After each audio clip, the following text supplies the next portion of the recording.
Some women kissed their husbands goodbye, others kissed the ashes of an empire, but the wives of Nazi leaders did both, and then vanished into silence, poison, or shame. When the war ended, it did not end like a curtain drop or a treaty. It ended like a trapdoor. One by one, the women who once sat beside power, draped in furs, pouring wine for monsters, bathing in delusion, were left with only the echo of a Reich collapsing above their heads. For years, they had smiled for photographers beside men who engineered genocide. They toured camps, rode in black cars, lived in villas built on blood. Some were puppets, some were masterminds in pearls, but all were married to a war machine that promised eternity and delivered ruin. And when that machine died, it did not die cleanly. It rotted, it howled, it pulled its wives down with it. Some fled with children into the woods, some swallowed cyanide in bunkers, some begged Allied soldiers for mercy, only to find none. This is not a story of justice. It is not a story of pity. It is the story of what happens when loyalty to evil turns personal, when ideology becomes intimacy, and the price of devotion is paid not on battlefields, but in bedrooms, cellars, and graveyards. It is the story of what happened after the swastika stopped flying, and the silence that followed the last Nazi heartbeat. Where are you watching from? Let us know in the comments. And subscribe if you want more stories like this. Stories not just about history, but about what history leaves behind.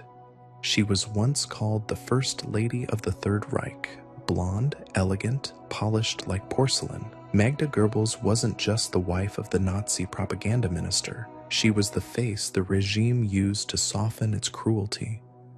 A mother of 6, a hostess at the Berghof, a woman who sat beside Hitler like a daughter of the Reich, draped in tailored coats and patriotic pride. But beneath her fur collars and pearls lived a darkness far colder than the Berlin winter she was born into.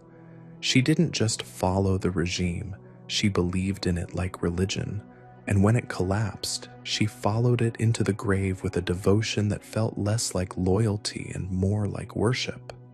To understand the end of Magda Goebbels, you have to start with the lie she built her life around. Born in 1901 to a broken marriage, raised between privilege and instability, Magda was always chasing order, something clean, noble, eternal. She found it first in wealth, then in men, then finally in Nazism. Her first husband was a Zionist industrialist. Her second, Joseph Goebbels, was a volcano in a tuxedo, a man obsessed with power, betrayal, and Hitler. He cheated, screamed, and kept diaries that read like a war with himself. But Magda didn't leave. She held her place beside him like a statue carved from ideology. She raised 6 children in their shadow: Helga, Hilda, Helmut, Holdine, Hedwig, and Heidrun, each named with Hitler's favorite letter.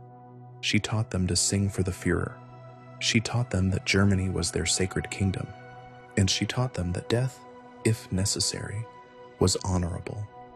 When Berlin began to burn in April 1945, Magda Goebbels made her final decision, not just for herself, but for her children. The Red Army was closing in. The streets were ash and rubble. Hitler was deep in his bunker, aging by the hour, and Magda walked down into that same hole in the earth, not to escape, but to end. In the dim concrete halls beneath the Reich Chancellery, she braided her daughters' hair. She ironed their white dresses. She kissed their foreheads. Then, with cyanide capsules and crushed morphine, she drugged and poisoned all 6 of them. Some say Helga, the eldest at 12, resisted, that she fought, screamed, and was forced to drink the poison while her mother held her. No one will ever know for certain, but photos taken just weeks before, 6 blonde children smiling in a garden, dressed like dolls of a perfect Reich, haunt every page of history books now. After the children were dead, Magda and Joseph walked into the courtyard with 2 SS officers. Joseph shot her, then himself. Their bodies were burned with gasoline, but not enough. The Soviets found their scorched corpses. They found the dead children lined up like sleeping angels, and they found what remained of Magda Goebbels, the woman who had once been the mother of Nazi Germany, not in dignity, but in a pit of her own making. It is easy to call her a monster, but the truth is colder than that. Magda didn't kill her children out of rage or impulse. She killed them because she couldn't imagine a world without the Reich, because she believed, truly, horrifically believed, that death with Hitler was better than life without him. In one of her final letters, she wrote, "The world that will come after the Führer and National Socialism will not be worth living in." That sentence is not just chilling, it is revealing. It shows how far ideology had consumed her, how motherhood itself had become a political statement, how the line between private love and public fanaticism had blurred so completely that she could look into the eyes of her own daughters and still believe poison was mercy. The horror of Magda Goebbels is not that she was insane, it's that she was logical. In a world built on lies, she was the kind of woman who smiled while the house was burning because she believed the flames were holy. She didn't scream. She didn't run. She prepared her children for martyrdom like it was a tea ceremony. And in the silence that followed their deaths, you can still hear something terrifying. Not chaos, but calm. Not panic, but purpose. Because for Magda Goebbels, the end was not defeat. It was sacrifice. And yet, what history never fully answers is whether she knew the full weight of what she was doing, whether she ever imagined that her daughters would become symbols of something darker than any battlefield. Their deaths, unlike so many others in the war, weren't random. They were intimate, they were ceremonial, and they were political. The Goebbels family didn't just die, they staged their own erasure like a final propaganda film made for ghosts. After the war, Magda's name was buried under ash and taboo. Germany did not speak of her. Survivors refused to say her name aloud. But in silent photographs, in stillness, her memory lingers like smoke after fire. Her smile, once broadcast in newspapers, now feels like a mask. Her legacy is not in policies or speeches, or even in what she said. It is in what she did in that bunker, in the quiet death of 6 children who never asked to be part of history, in the ruins of a mother's love twisted into political worship, and in the unanswered question that hangs over her grave like fog. How many other women believed as she did, quietly, completely, fatally? Magda Goebbels was not alone. She was the beginning of a long line of collapse. The wives, the lovers, the mothers of the men who started a war and then left silence behind. Some, like Magda, chose death. Others chose denial. And some were forced to live, not as symbols, but as ruins. Their lives would be interrogated, humiliated, erased. Their husbands would hang or vanish, and they would face the world alone, with names that history no longer wanted to remember. But before we step into their stories, we must understand that Magda's story is not just a prologue. It is the blueprint. She set the tone for what loyalty to a fallen god looks like. She made her home into a mausoleum, and she showed the world that when power dies, the ones left closest to it do not simply fade. They shatter in ways that are quiet, clean, and unforgivable. Magda Goebbels was not alone. She was the beginning of a long line of collapse. The wives, the lovers, the mothers of the men who started a war and then left silence behind. Some, like Magda, chose death. Others chose denial. And some were forced to live, not as symbols, but as ruins. But before we leave the bunker, we must turn to the other woman who died beside Hitler. Not as a martyr, not as a mother, but as the last bride of a dead empire. Just a few meters from where Magda Goebbels prepared her children for poison, another woman waited in a dark corridor of the Führer bunker. She had no children to shield, no grand ideology to defend. She had waited 16 years for a man who barely mentioned her name in public, a man whose empire was now burning above their heads. While Magda dressed her daughters in white, this woman slipped into a simple navy dress. While Magda wrote her final letter to history, this woman wrote her name on a marriage certificate. Her name was Eva Braun, and when Hitler finally agreed to marry her, in a bunker where the lights flickered and the Soviet guns shook the floor, it wasn't a beginning. It was a countdown. She would be dead in 40 hours. Eva wasn't raised for politics. She wasn't groomed for power. She was born in 1912 in Munich, in a world still healing from the First War. Catholic, middle class. She liked dancing, chocolate, dogs. Her dreams were simple, until she took a job as an assistant for Hitler's photographer. That's where she met him, Adolf Hitler. He was 40, she was 17. He flirted, smiled, gave her his attention, and suddenly her world began to close in around one man. For the next 16 years, Eva was neither public nor absent. She was always nearby, at the Berghof, on vacations, in private films shot by the regime, but Hitler never showed her to the world. He wanted to appear married to Germany, not to her. Eva knew this, and she accepted it. She was not interested in speeches or headlines. She wanted him, and that desire, quiet as it was, became one of the most chilling forms of loyalty the Third Reich ever produced. She tried to kill herself twice in the early years of their relationship. Both times, Hitler returned to her side with gifts, apologies, reassurances. He would never let her be part of his public image, but he would keep her close, always close. She lived in luxury at the Berghof, swam in alpine lakes, laughed in home videos while the war devoured Europe. She wasn't part of the strategy, but she was part of the scene. The other Nazi wives treated her with a strange mix of pity and distance. She had no title, no children, no power, but she had something they didn't, the Führer's heart, or whatever part of him was capable of warmth. And in those final days, as Germany fell and the bunker walls trembled, Eva made her final decision. She would not survive him. She would not run. When she arrived at the Führer bunker in April 1945, everyone knew what it meant. Hitler had made it clear he would die there, and Eva chose to enter that tomb with him. She brought chocolate, perfume, cigarettes. She set up a typewriter beside his room. Witnesses said she remained calm, even cheerful. She played with the bunker staff's dogs. She asked to be married. And on April 29th, 1945, just before midnight, a civil servant descended into the earth to marry them. The ceremony lasted 10 minutes. No music, no family, no celebration. Just a woman in a blue silk dress and a man whose empire was now dust. Her signature on the marriage certificate was the only legal acknowledgement that Eva Braun ever existed in Hitler's world. She had waited 16 years for that moment.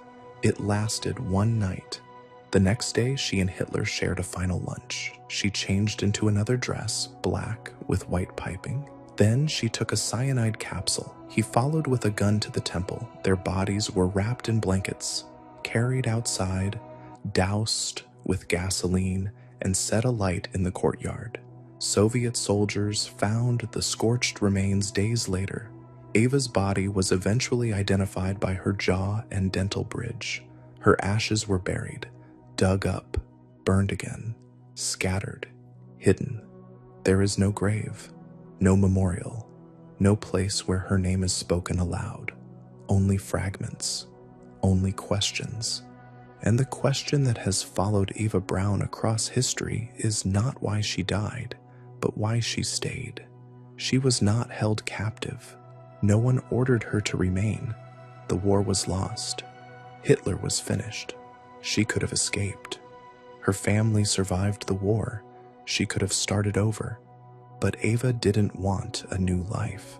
She wanted an ending that matched her devotion. She believed, in the quietest and most terrifying way possible, that her place was beside him, in love, in death, in ruin. It wasn't fanaticism in the way Magda Goebbels believed in ideology. It was something colder, something simpler. Ava's crime was intimacy. She loved the architect of genocide, and she followed him into the fire, not because she was ordered to, but because she chose to. She left behind no public letters, no confessions, no remorse, only a note to her sister asking her not to grieve. "It is my own choice," she wrote, and that sentence has become a ghost. It whispers from the bunker walls. It echoes through every history book that tries to understand her. Eva Braun wasn't guilty of war crimes, but she was guilty of silence, of presence, of choosing to remain beside history's most monstrous man. Not with a weapon, but with a smile. She became a mirror of complicity, a symbol of how evil survives not just through violence, but through love, quiet, obedient, fatal. In the decades after the war, her name was erased. Germany did not memorialize her. Scholars avoided her. Survivors refused to speak of her. She was not important enough to be feared, not innocent enough to be mourned. She existed in the margins, as a photograph, as a burnt outline, as a question with no satisfying answer. What do we do with the ones who stayed, who held hands with monsters and called it affection, who saw the smoke, smelled the blood, and still believed they were just in love? Eva Braun died at 33, younger than many of the soldiers her husband sent to die, younger than the mothers in the camps, younger than the war itself. She never gave a speech. She never held a title. But she died at the epicenter of history's greatest fire, and she died willingly. That, perhaps, is what history can never forgive. Not that she existed, but that she chose to disappear, smiling, into the same darkness that consumed millions. No protest, no resistance, just a blue dress, a wedding ring, and a quiet decision to vanish with him. Eva Braun disappeared beside her husband in a cloud of cyanide and fire. Her story ended in a bunker. But not all the women who stood beside Nazi leaders were given the escape of death. Some were forced to live, long after the regime they worshipped had turned to ash. They didn't go down with the Third Reich. They crawled out from beneath it, stripped of rank, stripped of power, and slowly, in the silence that followed, exposed. One of them was Margrethe Himmler, the wife of Heinrich Himmler, Reichsfuhrer of the SS, the man who engineered the final solution, the man who built the machinery of genocide with cold hands and perfect records. She was not in the bunker.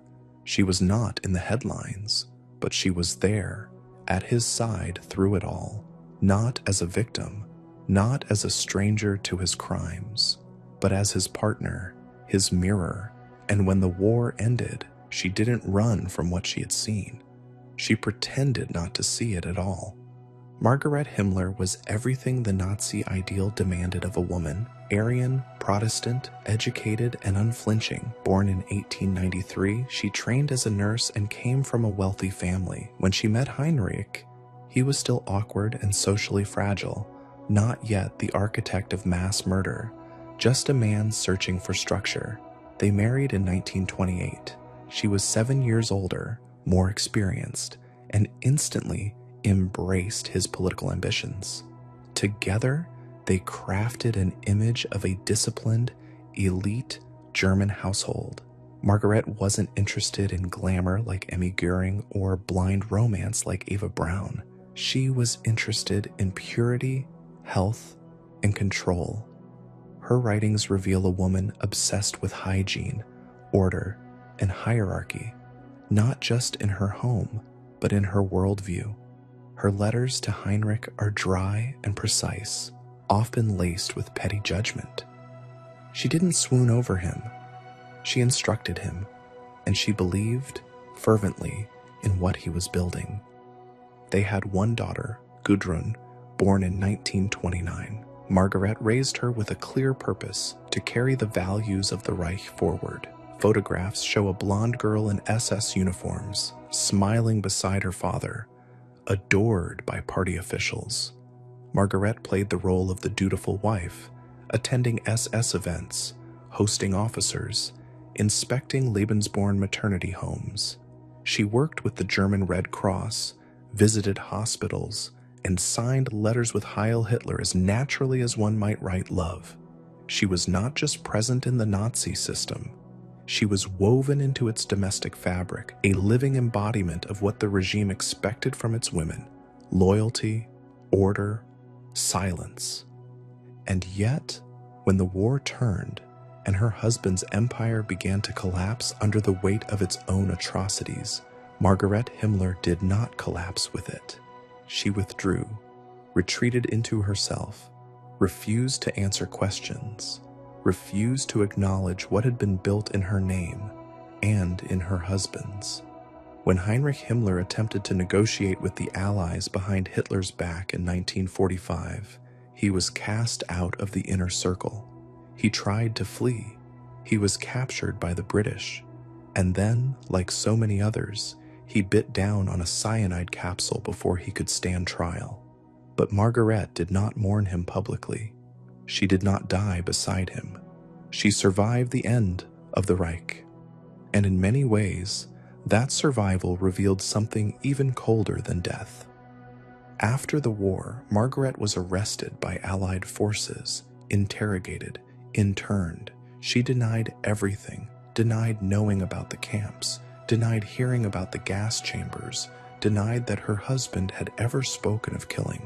She insisted she had been only a nurse, a housewife, a mother, uninvolved. But Allied documents show that she visited SS facilities, mingled with senior officers, and was treated with extreme deference. Her daughter Gudrun confirmed years later that her mother remained loyal to the SS long after the war. "She believed in what my father did," Gudrun once said. "She believed in National Socialism." That belief didn't end with Germany's surrender. It hardened into silence. A silence that stretched for decades, unbroken, unapologetic.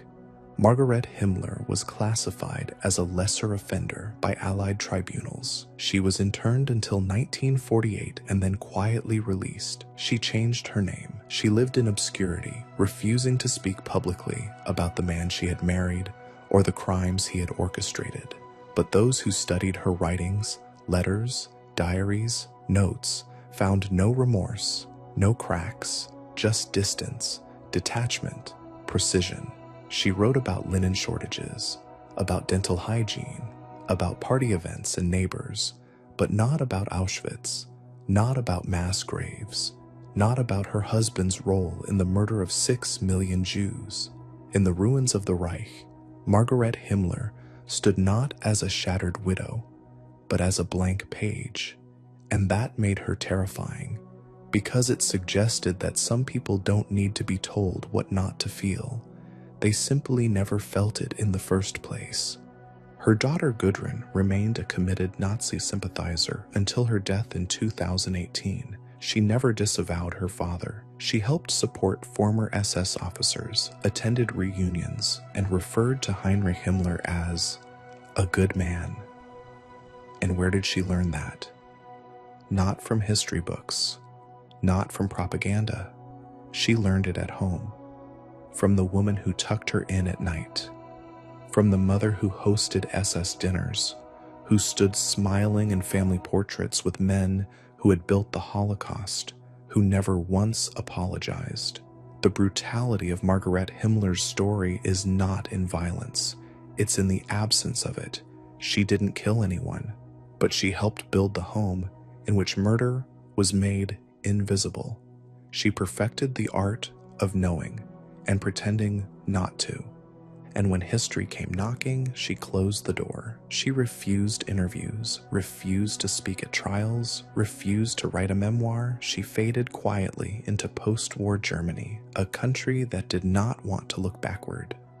She died in 1967. No monument, no public reckoning, just a name that still causes unease among historians. Because Margaret Himmler wasn't a puppet. She wasn't brainwashed. She wasn't seduced by love or manipulated by charm. She knew exactly what her husband stood for, and she chose to remain beside him, to smile in uniform, to raise a daughter in the ideology, to keep the linens clean while the world burned outside.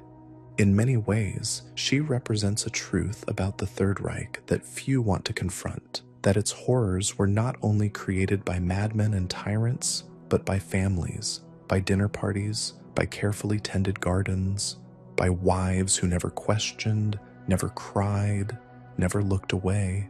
She was the face of Nazi domesticity, polite, efficient, ice cold, and her silence after the war was not shame, it was defiance, a quiet refusal to let go of what she had believed in for so long.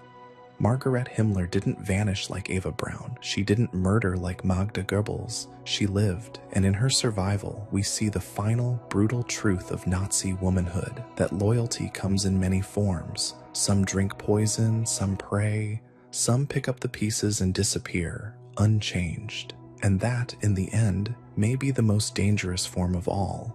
Margaret Himmler survived the war like a locked room, untouched, unbroken, but sealed off from history by silence. But not all Nazi wives chose silence. Some believed they could rewrite their roles in the ruins.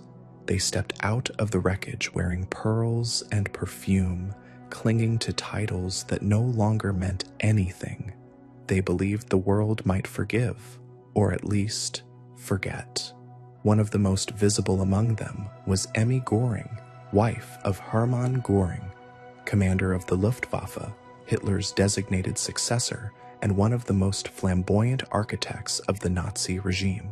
While others faded into exile or grief, Emmy tried to remain who she had always been, the First Lady of the Reich. But history has a way of stripping titles, and when it did, Emmy's name was no longer followed by applause, only by shame.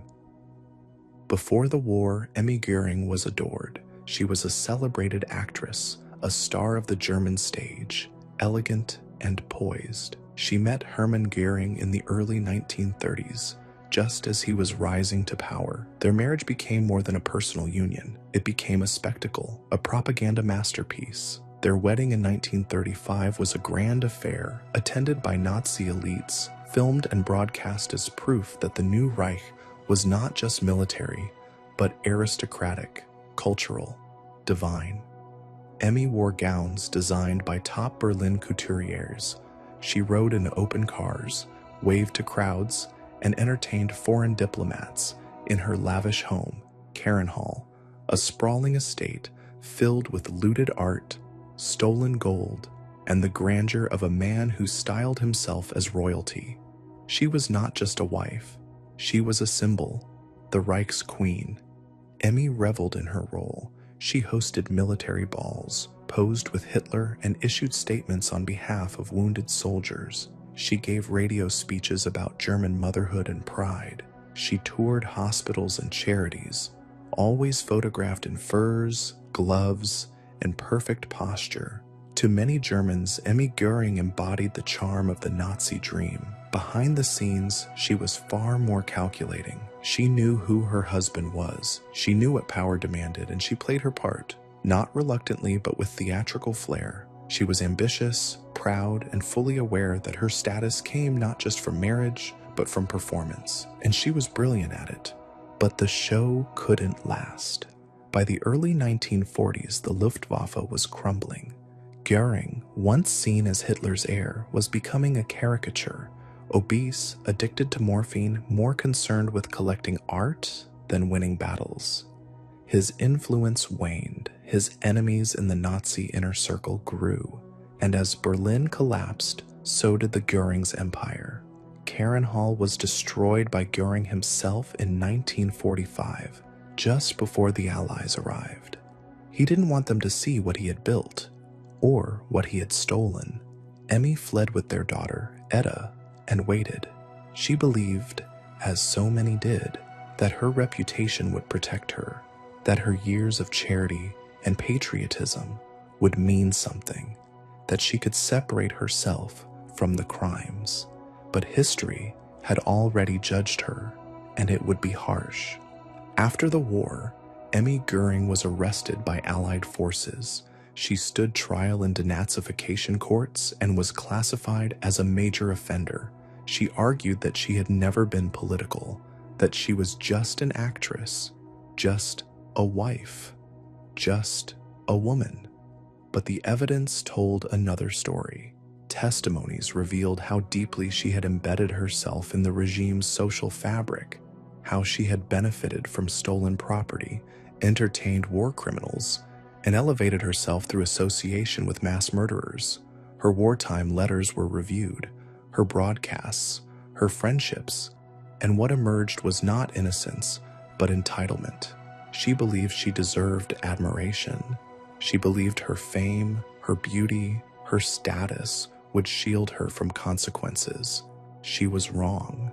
She was sentenced to 1 year in a labor camp and had most of her property confiscated. It was a light sentence by comparison, but a brutal fall for someone who once rode in limousines beneath swastika banners. When she was released, she lived quietly in Munich, raising her daughter. She gave interviews, carefully curated, in which she denied knowing the extent of her husband's crimes. She claimed he had been manipulated by others, that he was a victim of circumstance, that he had loved Germany, not war. But these statements rang hollow. She never denounced the regime, never expressed remorse. She simply tried to preserve the image, the gown, the stage, the applause, even when the curtain had long since dropped.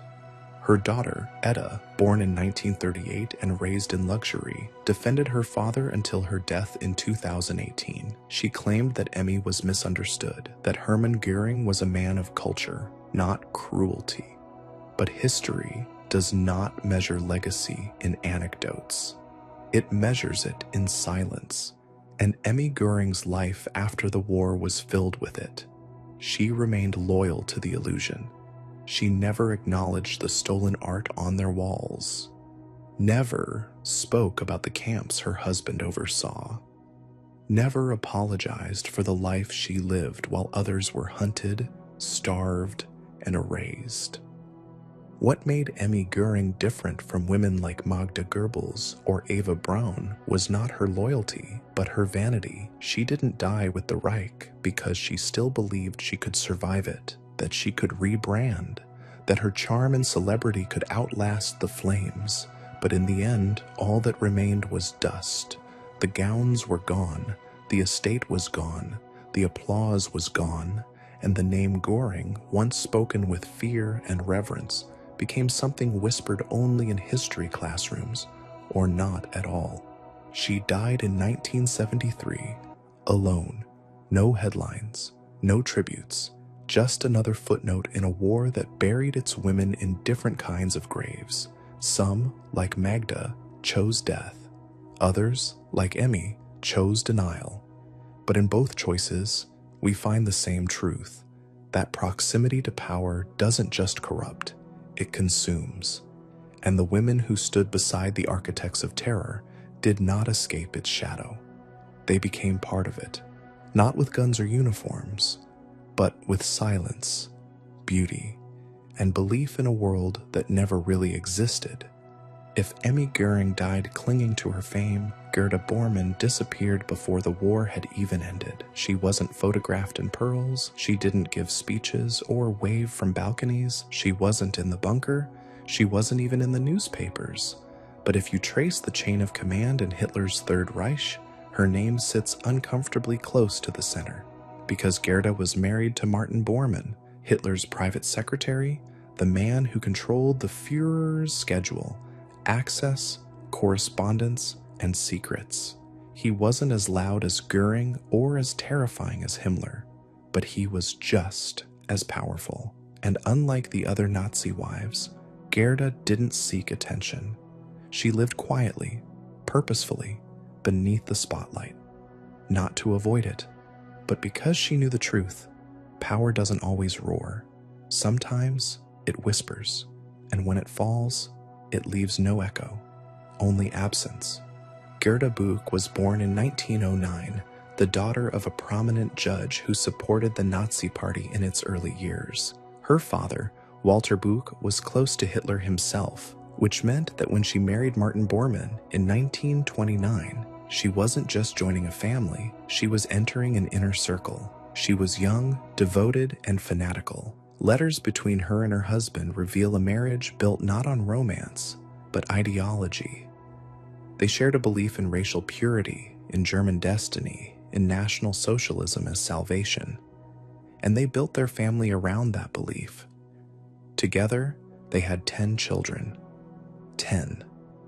Not by accident, but as an act of ideological commitment. Gerda was deeply involved in the Lebensborn program, encouraging German women to bear as many racially pure children as possible. She saw motherhood not as personal, but political.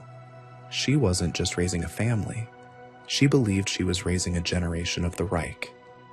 Unlike Emmy Goering or even Margaret Himmler, Gerda had no desire to appear in public. She understood her husband's power, and she understood that silence was more valuable than visibility. Martin Bormann was Hitler's gatekeeper, a man whose influence grew so quietly that even top Nazi officials found themselves blocked from seeing the Führer unless they went through him, and Gerda embraced that shadow. She was fiercely protective of their children, extremely private, and unwaveringly loyal, not to her husband, to the cause. She believed, without question, in the racial policies that underpinned the regime. In private letters, she spoke of Jews as enemies of the soul. She encouraged her children to read Nazi literature. She taught them to fear impurity, to love the fatherland more than themselves. And when the war began to fracture, she didn't soften.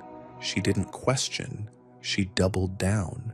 But in 1944, Gerda's health began to fail. She was diagnosed with cancer. Her condition worsened rapidly. She withdrew from Berlin. Her husband, still deep in the Nazi command structure, continued to operate from Hitler's bunker.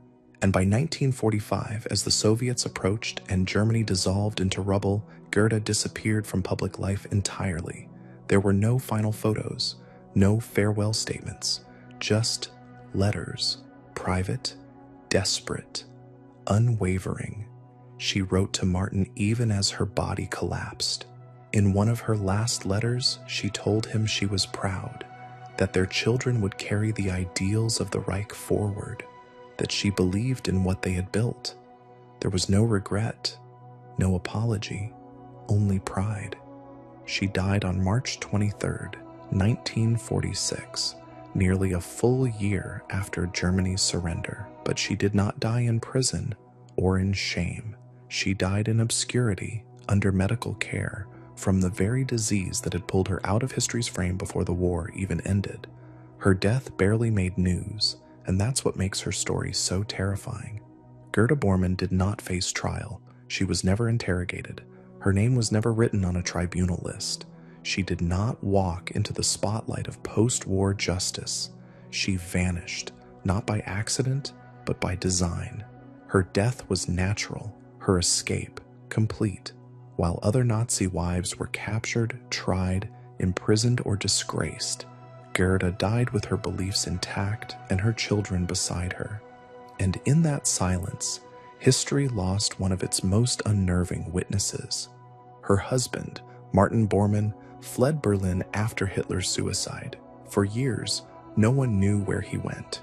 Rumors spread that he'd escaped to South America, that he'd been seen in Rome, that he was still alive. But in 1972, a skeleton was found near a railway bridge in Berlin. Dental records confirmed it. Martin Bormann had died in May 1945, likely by suicide, just days after the bunker fell. His wife had died never knowing for sure, or perhaps she knew but pretended not to. Either way, they never reunited. He vanished into rumor, she vanished into illness, and their children, 10 of them, were scattered across post-war Germany, raised by relatives, orphanages, or the remnants of loyalists who still whispered about the old days. One of Goethe's sons, Martin Adolf Bormann Jr., became a Catholic priest, a stunning reversal of his childhood indoctrination. He later renounced Nazism completely and spent his life working with Holocaust survivors. But even in his writings, he spoke of his mother with confusion. She was not cruel, he once wrote, but she believed in terrible things. That sentence may be the most honest legacy Goethe left behind. She wasn't monstrous in the way history likes its villains. She didn't scream orders or wear swastika armbands. She didn't poison her children or marry in a bunker. She believed in terrible things, quietly, completely, and to her last breath. The horror of Goethe Bormann's story isn't just in what she believed. It's in how undisturbed she remained, while Berlin burned, while trains carried people to their deaths, while her husband organized the logistics of a collapsing empire. Goethe sat in the background, writing letters, raising children, dying of cancer in a world she still believed would rise again. She never saw the inside of a prison. She never answered to history. She simply disappeared. And in doing so, she became the most chilling archetype of all, the believer who vanishes before the reckoning. There were no photographs of her in chains, no courtroom sketches, no interviews, no memoirs, just a woman who stood beside one of Hitler's closest men and died without ever letting go of the dream they shared. That dream was built on bones, and yet she called it holy. She called it home. Goethe Bormann died without noise, a believer who vanished before history could knock.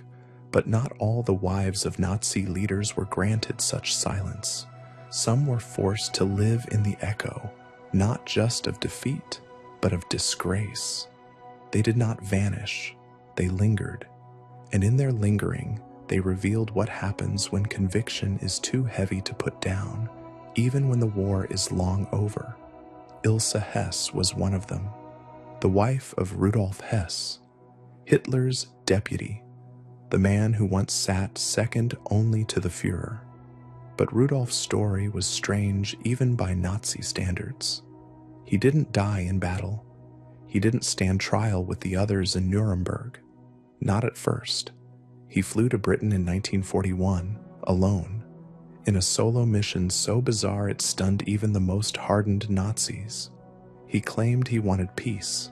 He ended up in prison, and Ilse, left behind in a world that no longer made sense, clung to one thing with a kind of intensity that bordered on madness, the belief that her husband had been right, always, until the end.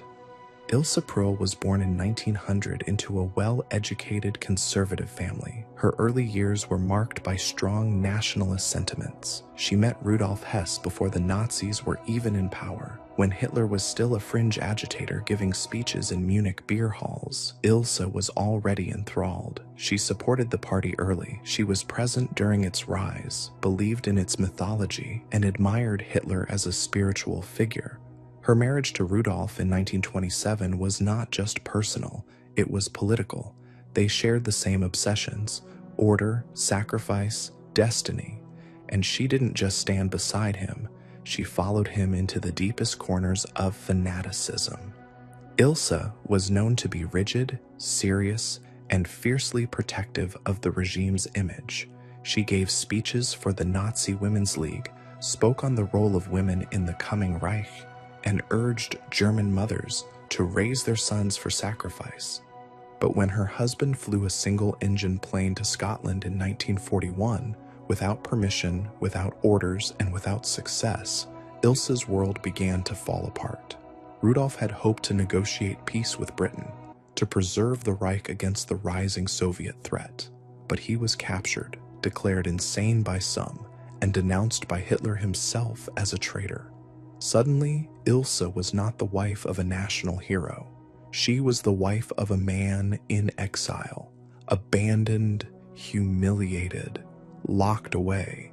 For a time, she refused to believe it. She sent letters, made statements, insisted that her husband's mission had been noble, that he was misunderstood, that he had sacrificed himself for Germany's future. And when the war finally ended and the full horror of the regime was laid bare, she did what so many women like her did. She closed the door.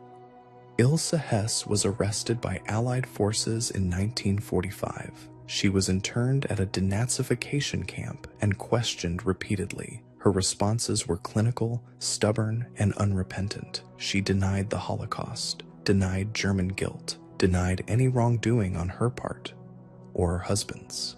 She claimed that the real criminals were the victors, that Rudolf had tried to stop the war, that the Allies were twisting history, and unlike women who faded into quiet shame, Ilse chose open denial.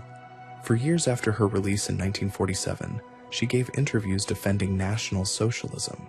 She published essays. She raised her son, Wolf Rudiger Hess, with the belief that his father had been betrayed by the world. And then came Nuremberg. Though Rudolf Hess had been imprisoned since 1941, he was brought to trial in 1946 with the other top Nazi leaders. He was convicted of crimes against peace and sentenced to life in Spandau prison. Ilse was devastated, not because she believed he was innocent, but because she believed Germany had betrayed its own heroes. She continued to fight for his release year after year, decade after decade. Her son joined the effort. They petitioned.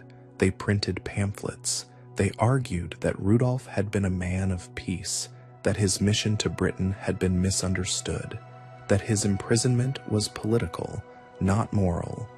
And through it all, Ilse refused to admit what Germany and the world had seen with their own eyes. She visited him only once in Spandau. After that, all communication was through heavily censored letters. Rudolf became increasingly withdrawn, mentally unstable, and detached from reality. His letters were riddled with paranoia. His memory faded, but Ilse never stopped. She called for international pressure. She gave interviews well into the 1960s. She became something rare, a widow of the Reich who refused to stop speaking. And yet, for all her noise, she remained isolated. German society had no place for her. Survivors reviled her. Former allies avoided her. Her home became a kind of shrine to a past that no one else wanted to remember. In 1987, Rudolf Hess was found dead in his prison cell, officially by suicide. He was 93. Ilse was not there. His body was buried in Wunsiedel, but even then, she refused to accept closure. She suggested, as her son later did, that he had been murdered by British agents, that the Allies had silenced him to protect secrets, that the war never really ended. It had just gone underground. These weren't political theories. They were symptoms of a mind that had never left 1941. She had spent nearly half a century waiting for a Reich that would never return, believing in a man who had long since lost his grip on reality, and defending a legacy the rest of the world had already condemned. Ilse Hess died in 1995 at the age of 95. Her funeral was sparsely attended, her name barely mentioned, but her impact lingers, not because she held power, but because she refused to surrender belief. She showed what happens when denial outlives destruction, when pride outlives truth. She wasn't the cold efficiency of Margaret Himmler or the theatrical fall of Emmy Goering. She was something more tragic, a woman suspended in time, a prisoner of her own ideology, still fighting, still speaking, long after the war had stopped listening. Her son carried on her crusade until his own death in 2001, and to this day there are corners of Germany and beyond where the name Hess still appears in conspiracy theories, revisionist history, and whispered admiration. That, perhaps, is the final danger of Ilse Hesse's legacy. She didn't just refuse to let the war end for herself. She made sure it never ended for others. Ilse Hesse spent decades defending a man who the world had long forgotten. But some widows of the Reich didn't have to fight to keep their husbands' legacies alive, because those legacies were burned so deeply into the bones of history that even silence couldn't erase them. Lena Heydrich was one of them.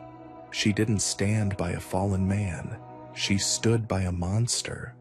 Reinhard Heydrich, SS Obergruppenführer, chief architect of the final solution, one of the most feared names in Nazi Germany.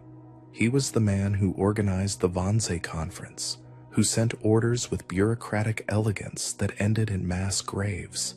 Hitler called him the man with the iron heart. The Allies called him the most dangerous man in the Third Reich.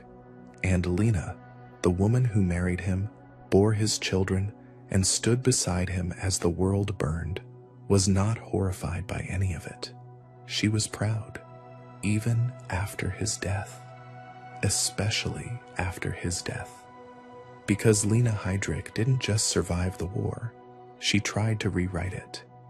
She was born Lena Mathilde von Osten in 1911, raised in a conservative nationalistic family on the island of Fehmarn. As a teenager, she was drawn to the rising National Socialist movement. She spoke openly of her belief in Germany's racial destiny, and when she met Reinhard Heydrich in 1930, a disgraced naval officer recovering from scandal, she saw not weakness, but potential. She encouraged him to join the SS. She introduced him to party members. She believed in him before anyone else did, and with her backing, Heydrich rose faster than anyone could have predicted. Within 2 years, he was leading the Reich Main Security Office. Within 5, he was the architect of Nazi intelligence, and Lena was with him every step, not behind, not beneath, but beside. They married quickly and had 4 children. Lena embraced the image of SS motherhood, proud, disciplined, intensely political. She hosted events, traveled with her husband, stood beside him at military ceremonies and funerals. Unlike Eva Braun, who was kept in the background, Lena was permitted into the dark corridors of power, not because she was harmless, but because she was loyal. She understood the gravity of what was happening around her, and she did not flinch. She didn't blink when Jewish families were rounded up in the streets. She didn't protest when her husband returned from Prague with the smell of blood on his uniform. She didn't question the deportations, the camps, the shootings. In private letters, she praised his work. She referred to Jews as parasites. She believed what he believed, that the war was necessary, the violence justified, the future predetermined by race and discipline.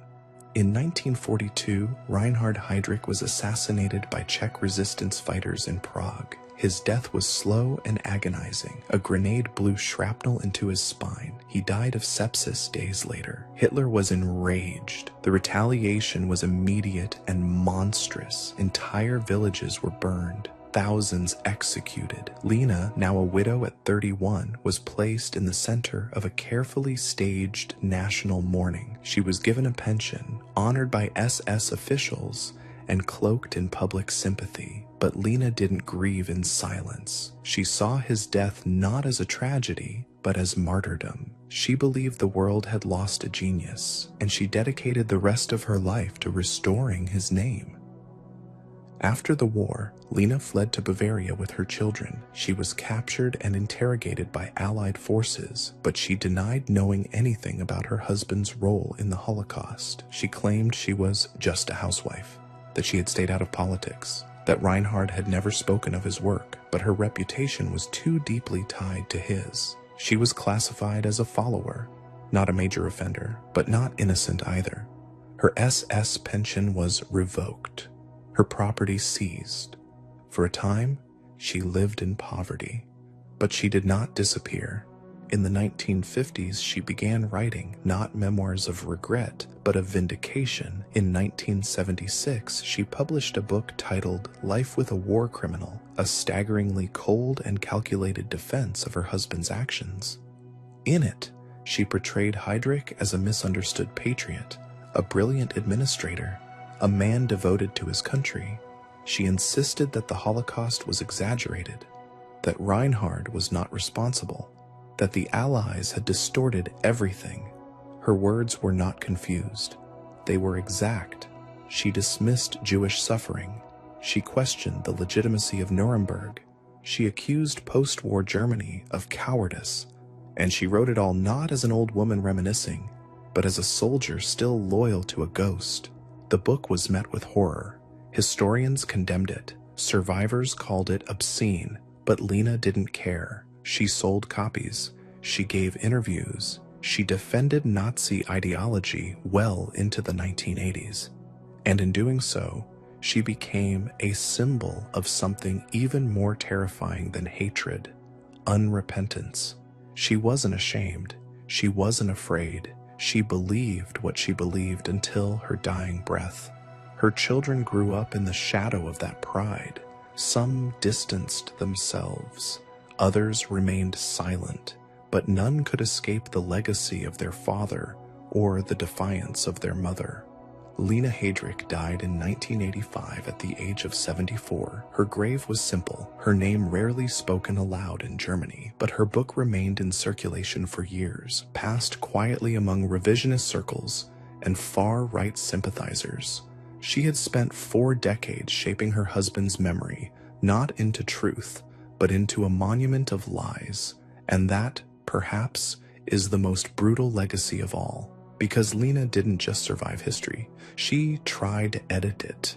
She tried to recast a murderer as a hero, a genocide as administration, a marriage built on blood as something noble, and she did it not out of delusion, but out of belief.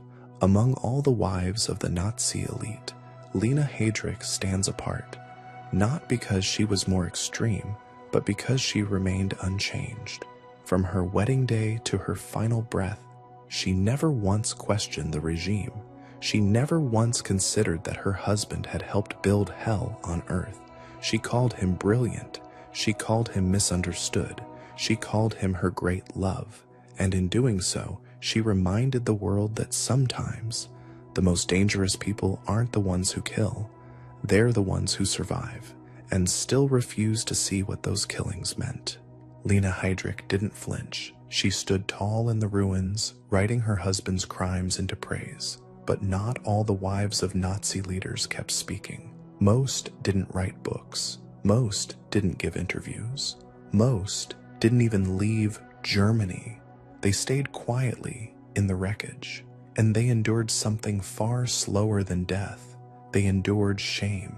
After the war, Germany was not just littered with broken cities and burned-out bunkers. It was scattered with women who had married the architects of terror, women who had raised their children in villas built on blood, who had danced in gowns at SS balls, who had kissed men goodnight, who just signed off on deportations and mass graves.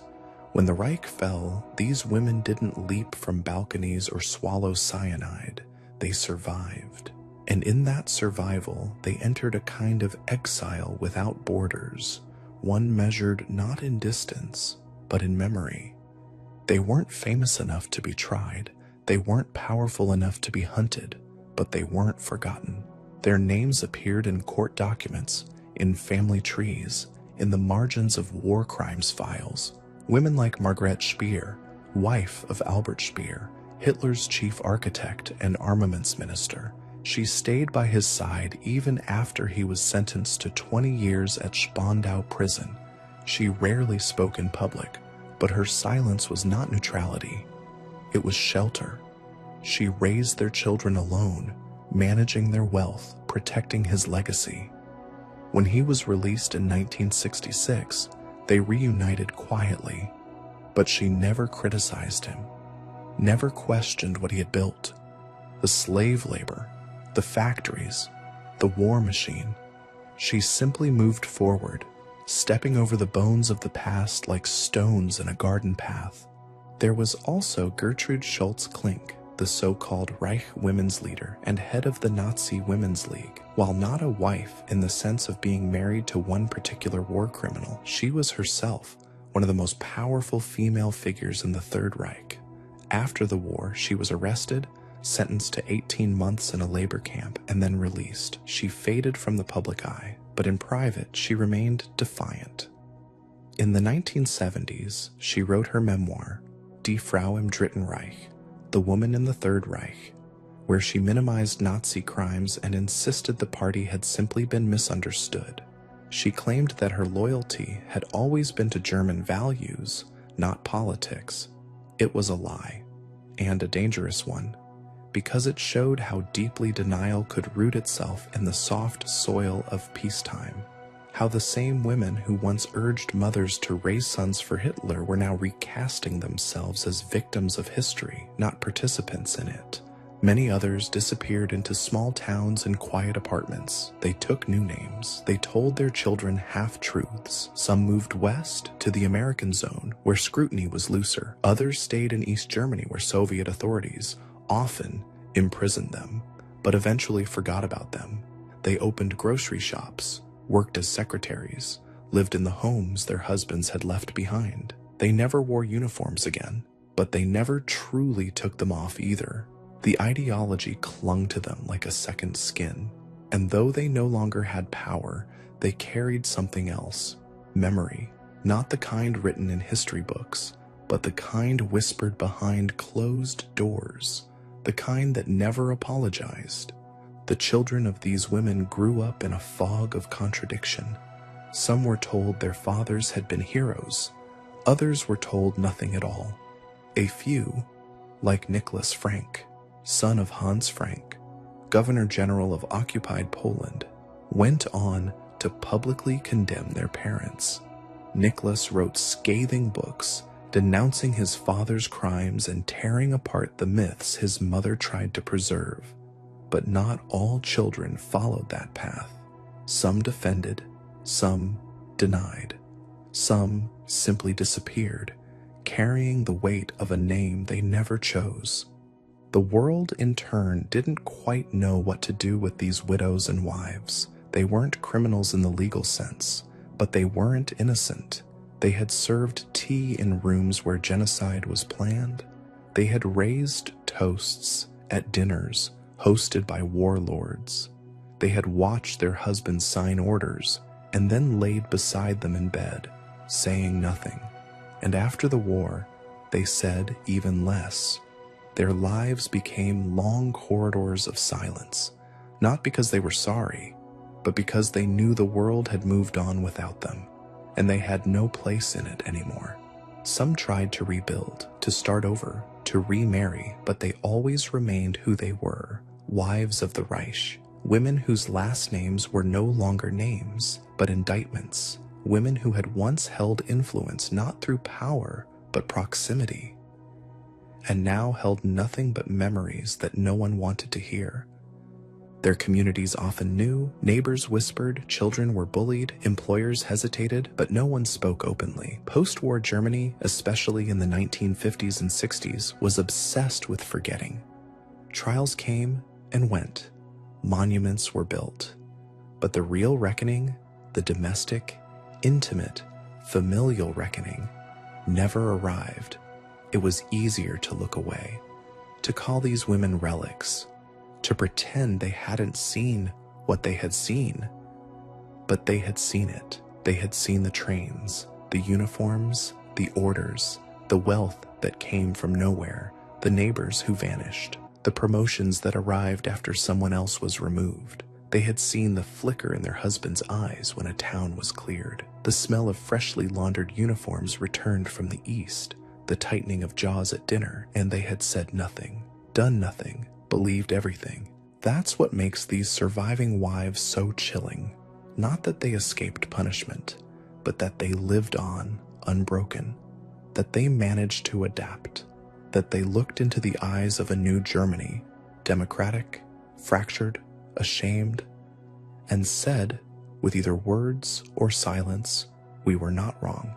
And because the world had already punished the men, it often looked away from the women. Even today, there are archives with half-erased names, letters signed by hands that once shook Hitler's, scrapbooks filled with SS Christmas cards, family albums where no one is smiling anymore. The wives survived, but the truth, the full truth of what they knew, what they did, what they believed, remains buried beneath decades of polite forgetting. There are no statues to them, no trials left, no apologies written in their names. They didn't hang, they didn't run, they simply endured, like shadows in a country still struggling to count its ghosts. And that perhaps is their final brutality. Not that they died, but that they lived, and in doing so, carried the war with them into every quiet room they entered, every child they raised, every silence they never broke. The war ended with a silence so heavy it couldn't be heard, only felt, and into that silence came tribunals, headlines, and a thirst for justice. The world had seen the camps, the films, the bodies stacked like cordwood, the names on transport lists, and it wanted answers, it wanted blood. But not everyone stood trial, not everyone was marched into the courtroom with cameras clicking and judges in robes. The men mostly were targeted, the generals, the ideologues, the bureaucrats. But what of the women? What of the wives? What of those who didn't sign death orders, but who hosted the men who did, who raised their children in mansions looted from murdered Jews, who wore diamonds pulled from the suitcases of the dead? What punishment did they face? What courtroom did they enter? The answer is complex and more brutal than you might expect, because for many, there was no trial, only humiliation, only erasure, and for a few, a quiet death that came long after the war had already passed them by. After Germany's surrender in May 1945, the Allied powers launched a process known as denazification. In theory, it was designed to root out every layer of Nazi influence, not just in government, but in homes, schools, factories, and families. In practice, it was chaotic, inconsistent, and often shallow. Millions of Germans were forced to fill out detailed questionnaires called Fragebogen, listing their affiliations, memberships, and political loyalties. Wives of high-ranking Nazis, though often not in official party positions, were still pulled into the net, not because of what they had signed, but because of who they had loved. Some were arrested immediately. Emmy Goering was placed in an internment camp, stripped of her possessions, and interrogated for weeks. She was humiliated in public. Newspapers printed her image. Headlines called her the Nazi Queen, and Allied reports described her as vain, arrogant, and entirely unrepentant. Her punishment? 1 year of forced labor and confiscation of most of her wealth. She emerged bitter, poorer, but untouched in spirit. She gave interviews for years after, never apologizing, never breaking. Others were sent to camps like Ludwigsburg or Augsburg, temporary holding centers for women connected to the regime. Conditions were harsh, food was scarce, heating was minimal, and yet these weren't death camps. They weren't meant to punish as much as to process. Women like Margaret Himmler and Ilse Hess were interned, questioned, reclassified, and eventually released. Most served sentences of less than 5 years. Many served far less. They were labeled followers or lesser offenders. It was a legal loophole, a way to acknowledge complicity without invoking guilt. And it became a shield. One of the few women given a harsher sentence was Gertrude Schultz-Klink. As head of the Nazi Women's League, she had been a public voice for the regime. She had spoken at rallies, enforced Nazi ideology among female communities, and reinforced the racist laws from within the domestic sphere. When captured, she tried to flee under a false name, but she was recognized. She spent 18 months in prison, and when she emerged, she too returned to the same refrain. I was just a woman. I didn't know. I didn't decide. Her memoir in the 1970s, full of denial and subtle praise for Hitler, showed how little that sentence meant. She had never really left. The trials at Nuremberg, the most famous and symbolic of the Allied judicial effort, did not focus on the wives. They were not called to testify. They were not cross-examined. They sat in the gallery or waited outside. They read verdicts in the paper. They watched their husbands hang or vanish or wither behind concrete walls. And when they walked out of those buildings, they carried with them not just grief, but a strange immunity. The world had focused its lens on the men. The women became background noise, ghosts in tailored coats. Some paid in quieter ways. Lena Heydrich, though never officially tried, lost her estate. She was blacklisted, refused state pensions, and lived in increasing poverty. But even then, the punishment was economic, not moral. Her beliefs remained untouched. Others, like Ilse Hess, endured relentless social rejection.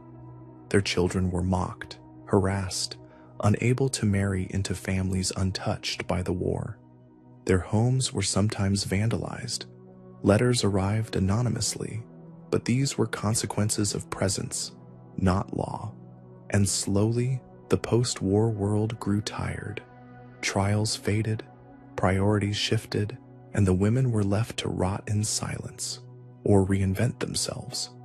But reinvention doesn't always come clean. Some of these women remarried, some changed their names, some moved to other towns and pretended their last name had never been carved into history's darkest wall.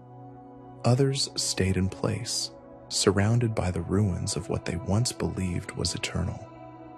Germany rebuilt itself on top of its own grave. Cities were reconstructed, schools reopened, the economy boomed. But in living rooms across the country, there were still photo albums that no one showed guests, still trunks in attics filled with medals, documents, letters, proof that the past wasn't gone, just buried. Not all the wives survived the shame. Some died within a few years of the war's end, their bodies broken by illness, exile, or quiet despair. Gerda Bormann, riddled with cancer, died in 1946. Her husband was missing, her children scattered, the ideology she had built her life on dissolved, and she, like so many others, was forgotten. Others, like Margaret Speer, lived well into old age, untouched by justice, never publicly disgraced, watching as the world quietly allowed them to grow old. The most brutal thing about post-war justice for these women is not how harsh it was, but how uneven. Some were punished for minor affiliations. Others, deeply involved, escaped entirely. The system was overwhelmed. Files went missing, testimonies contradicted, and at a certain point, the world was no longer interested in looking backward. The Cold War had begun. New enemies were rising. The past was folded into silence. But silence is not the same as peace. And for many of these women, the years after the war were not years of comfort, but of exile in plain sight. They watched their husbands condemned on film. They read books about the crimes. They saw photographs of mass graves, of children behind barbed wire, of towns leveled to dust, and they kept living, buying bread, walking dogs, writing letters, smiling at neighbors who might never know, or might never care, who they really were. Some of their children grew up asking questions. Others refused to speak of the past. Entire families fractured. Generations split between those who defended and those who denounced. And in the middle stood the wives, matriarchs of memory, untried, untouched, unapologetic. By the time most of these women died, in the 1960s, 70s, 80s, their obituaries were short, sometimes anonymous. Wife of former official, survived by 3 children, died peacefully at home.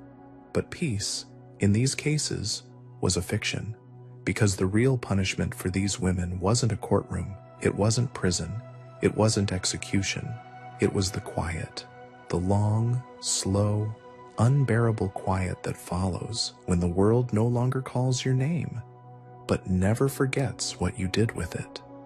The wives of Nazi leaders vanished into apartments, changed names, rewrote truths, but their children had no such luxury. They were born into the war, not by choice, but by design, raised in mansions paid for with blood, taught bedtime stories written by ideology. And when the war ended and the world opened its eyes to what their fathers had done, these children were the ones left standing in the rubble of reputation. They had not ordered trains to the camps. They had not signed execution lists. They had not saluted Hitler at podiums. But they bore the names of those who had. And in a post-war Germany trying desperately to forget, their names were the one thing that could not be erased, because they were children, and they remembered. Some remembered ice cream in the gardens of Carenhall, the Goring estate, while paintings stolen from murdered families hung on the walls. Some remembered train rides in private carriages with servants, silk sheets, and songs about the Reich. Others remembered the soft pressure of a mother's hand as she whispered bedtime prayers for the Führer. And others still, the older ones, remembered the fear, the way their fathers stopped looking them in the eye near the end, the way the servants disappeared one by one, the way the windows were blacked out, the radio louder than usual, the silence longer at dinner. They didn't know what was coming, but they felt it, the collapse. Helga Goebbels, Magda's eldest daughter, was 12 when she died in the bunker. The bruises on her face suggested she fought the poison her mother gave her. We will never know what she remembered, or what she understood, or if she suspected that her perfect Reich was a coffin in disguise. She didn't get to grow up, but her photograph, blonde, smiling, surrounded by siblings in white, has become one of the most haunting relics of the Nazi family dream. A dream that ended with cyanide between her teeth. Others did grow up, and they remembered everything. Etta Goering, the only daughter of Hermann and Emmy Goering, was born into luxury in 1938 and treated as royalty by Hitler himself. She remembered playing in bomb shelters with fine toys while Berlin above turned to ash. She remembered foreign dignitaries visiting her father. She remembered being told as the war ended that everything would go back to normal. It didn't. Her father was sentenced to death at Nuremberg. He took his own life instead. Cyanide again. She spent the rest of her life defending him. In interviews, she called him a great man, a loving father, a true German. She died in 2018, still using the Goering name, still convinced the world had misunderstood her father, still convinced that history had been unfair. But not all children defended. Some turned against their legacies with a rage so raw it burned the past to the ground. Nicholas Frank, son of Hans Frank, the butcher of Poland, wrote a blistering book called Der Vater, eine Abrechnung, the father, a reckoning, in which he dissected his father's crimes with surgical fury. He described his own last name as a curse. He said his father should have been hanged twice. He gave school lectures where he held up photos of concentration camps and told teenagers, "My father helped build this. Don't ever forget." But his mother, Brigitte Frank, never forgave him. She died without speaking to him again, because she still believed her husband had done his duty, and her son, in rejecting that legacy, had betrayed not just his father, but her. This generational split was not rare. Across Germany, Austria, and beyond, the sons and daughters of high-ranking Nazis grew up in houses where two truths collided: what their parents had done and what their parents told them. Some were fed lies. We didn't know. It wasn't that bad. It was wartime. Everyone did things. Others were told nothing at all, just silences, photo albums half burned, closets locked, stories cut short. But secrets don't stay buried forever. And in the 1960s and 70s, when a new wave of historical inquiry swept through Germany, these children were suddenly asked to explain, to remember, to respond. Some became teachers, historians, journalists, dedicating their lives to preventing the return of what they had been born into. Others disappeared into small towns, changed their names, raised their own children in whispers. Some clung to old ideology, others tore it out like a tumor, but none of them escaped the stain. Because the past wasn't just in textbooks, it was in the family tree, and no matter how deep they dug, they kept hitting bones. Gudrun Himmler, daughter of Heinrich and Margaret Himmler, never abandoned her father's legacy. She insisted until her death in 2018 that he had been misunderstood. She became involved with far-right groups, helped support ex-SS members, and attended secret reunions where toasts were raised to the old days. She kept her father's letters, his medals, his memory, like sacred relics. And in doing so, she became proof that belief can be inherited, like eye color or posture, not just taught, absorbed. But many children were torn in half. They loved their parents and hated what they had done. They remembered birthday cakes, bedtime stories, summer swims, and then learned later that those summers had been funded by slave labor, that those cakes had been baked in kitchens stolen from murdered families, that those hands tucking them in at night had signed orders that sent thousands to their deaths. The dissonance was unbearable. Some broke, some ran, some tried to write it out, and some simply stopped speaking. Post-war Germany was not kind to these children. They were called monsters, lied to, feared, bullied in schools, denied jobs. Their last names followed them like a scent.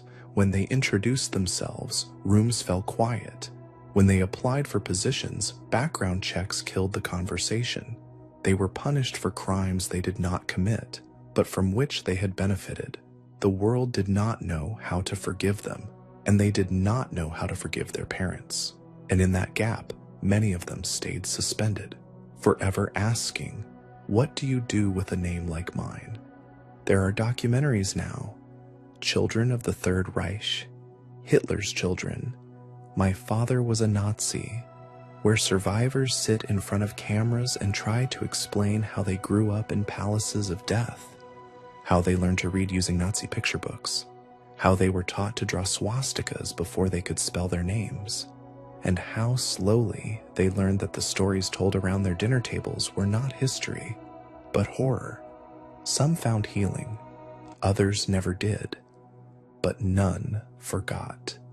Because forgetting wasn't an option. Not when the past was written into your surname.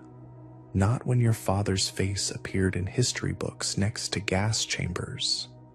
Not when your mother still defended him in the kitchen. These children didn't inherit guilt, but they inherited memory. And that, in many ways, is the heavier burden. Guilt can be punished, but memory lives on. It leaks into dreams, into photographs, into the silence between generations. The wives of the Nazi elite may have survived the war, but their children inherited what they left behind, a legacy of denial, of grief, of unspeakable knowledge. And in their stories, we see not just the aftershocks of war, but the long, unhealed fractures that run through families built on silence. The guns had stopped, the cities were quiet, the flags were gone, but inside the minds of the women who had lived for the Reich, truly lived for it, breathed it, structured their entire meaning around it.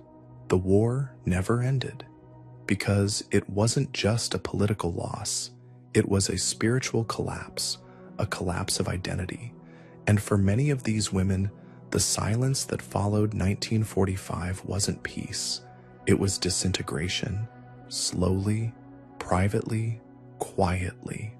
The same women who had once hosted receptions in SS mansions, who had raised their children in uniforms, who had sent birthday cards to Hitler and stitched swastikas into baby blankets, were now standing in lines for food, hiding family photos, burning old metals in kitchen stoves. But what broke them wasn't punishment. It was the absence of everything they had built their lives upon. To understand this collapse, you have to go back to what Nazism offered these women. It wasn't just politics, it was structure, purpose, belonging. Many of them, especially those born after the First World War, had grown up in national shame, inflation, unemployment, humiliation. And then the Nazi Party came, not just offering jobs or speeches, but a vision of order, of unity, of mythic destiny. For men, this meant glory in battle. For women, it meant sacred motherhood, disciplined homes, Aryan beauty, and silent strength. It told them they weren't just wives or mothers. They were guardians of the German soul. They weren't raising children. They were raising soldiers. And that gave their lives a weight that felt holy. Magda Goebbels didn't kill her children out of madness. She killed them because she believed that life after Hitler was a lie. Eva Braun didn't swallow cyanide for romance. She did it because she had no identity without the man who had created her role. And women like Margaret Himmler and Lena Heydrich, they didn't change because the world did. They stayed exactly who they had always been, just with fewer people willing to listen. But most women weren't famous enough to be remembered. They were the wives of generals, local officials, SS officers, mid-ranking bureaucrats. They weren't in the photographs, but they were everywhere else. Baking in the kitchens of confiscated Jewish homes, organizing youth camps, monitoring their neighbors' loyalties, teaching children to sing anthems before breakfast. And then one day, it was all gone. The party offices, the uniforms, the order, the pride, gone overnight. And these women were left with something far more dangerous than guilt: emptiness. Psychologists who interviewed former Nazi women in the decades after the war reported a strange pattern of flatness, an emotional vacancy. Many denied everything, but not because they didn't remember, because they no longer had language for who they were. They described the post-war years like a fog, like being underwater. They weren't imprisoned, but they were hollow. Their routines collapsed. Their marriages collapsed. Their meaning collapsed. They had built their worth on obedience, on structure, on a nation that no longer existed. And when it fell, they didn't grieve. They floated. Some became catatonic. Some turned to alcohol. Some withdrew from their children entirely. Not out of cruelty, but because they no longer knew how to function outside the script they had been given. A small study in the 1960s by a West German sociologist looked at rural women who had served in minor Nazi roles: secretaries, wives, party supporters. Many of them reported dreams of chaos, of falling buildings, of children screaming, of fire. One woman, unnamed, reported dreaming of her kitchen cupboard opening and releasing the sound of marching boots. Another dreamed she was asked to recite a speech to a crowd, but every word she knew had been erased. These weren't just symptoms of trauma. They were symptoms of dislocation. These women had been part of something vast and terrible, and now they were alone in a world that didn't want their memories, their values, or their names. And yet, they weren't entirely shunned. Post-war Germany needed to rebuild, fast, and women were essential. The Trümmerfrauen, the rubble women, were widely photographed, clearing debris, rebuilding homes brick by brick. Many of them had been Nazi supporters.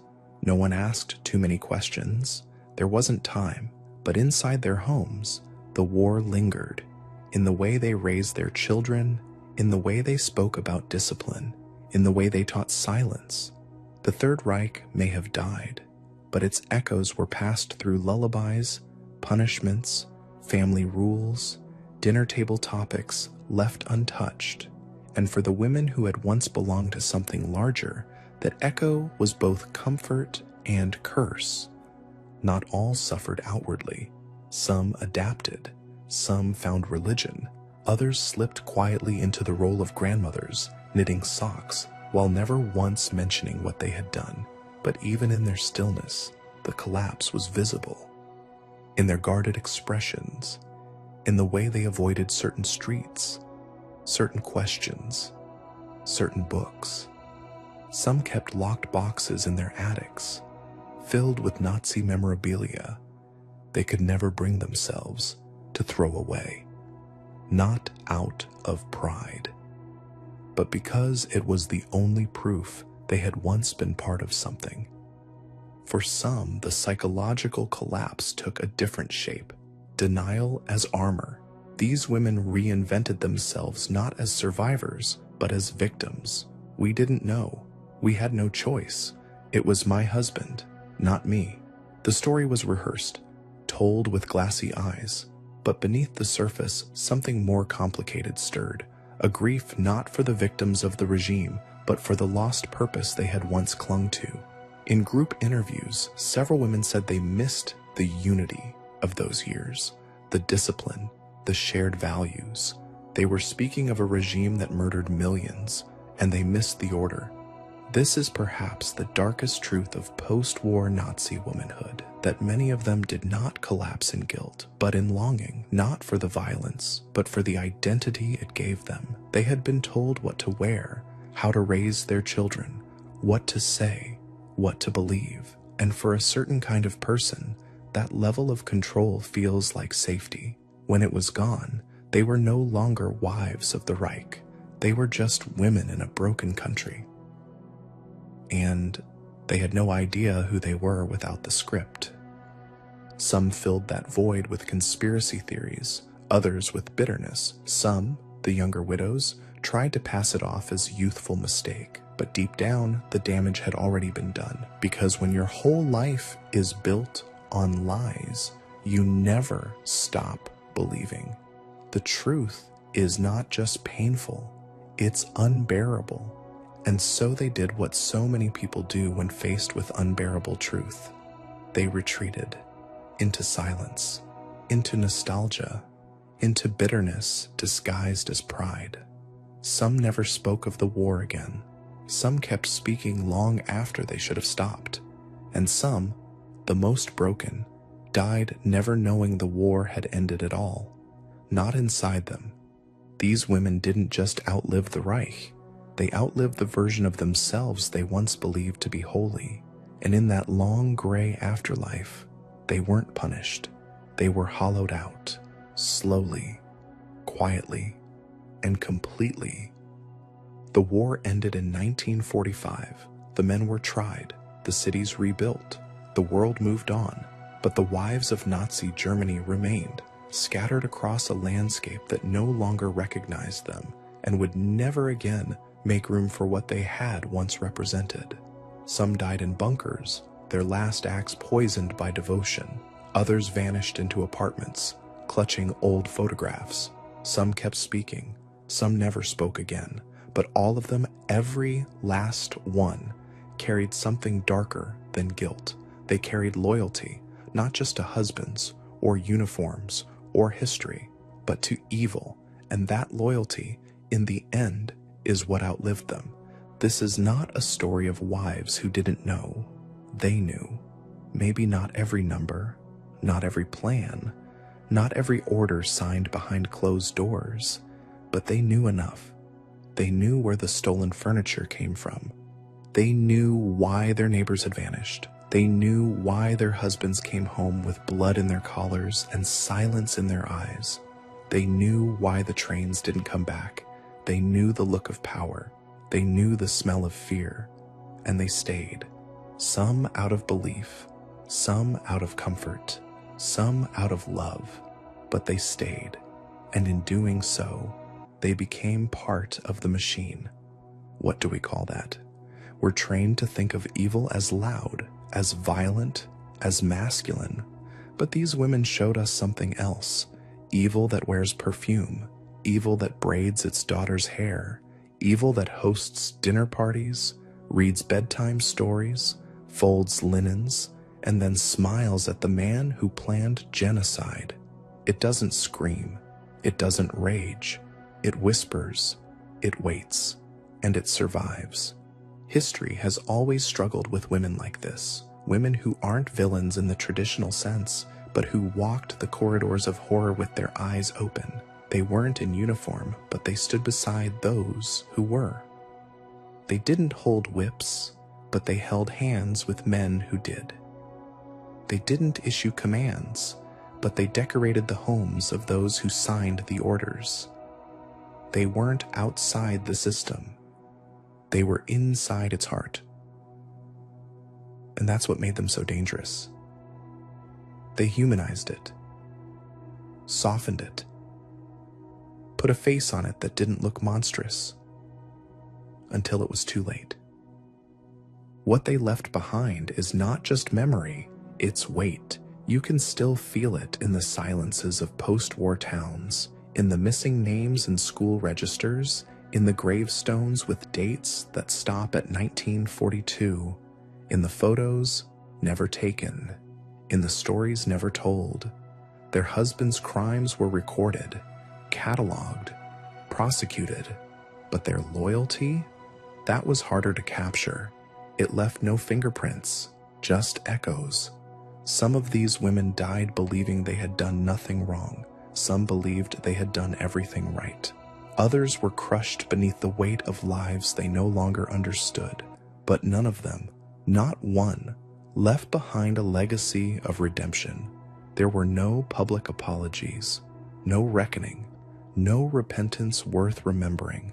There were only exits, into bunkers, into sickness, into shame, into exile. And what of their children, their grandchildren?